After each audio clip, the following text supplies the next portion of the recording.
নূতন করে দে নূতন আভরণে, দে তোরা আমায় নূতন করে দে নূতন আভরণে।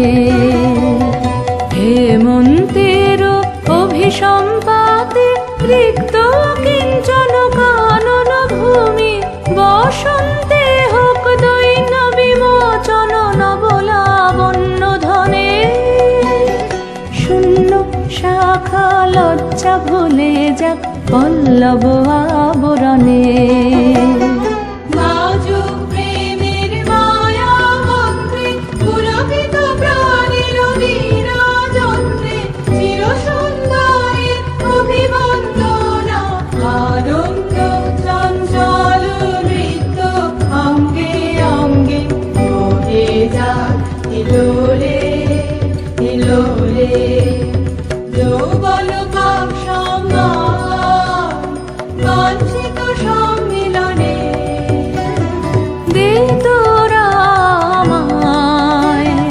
নূতন করে দে নূতন আভরণে।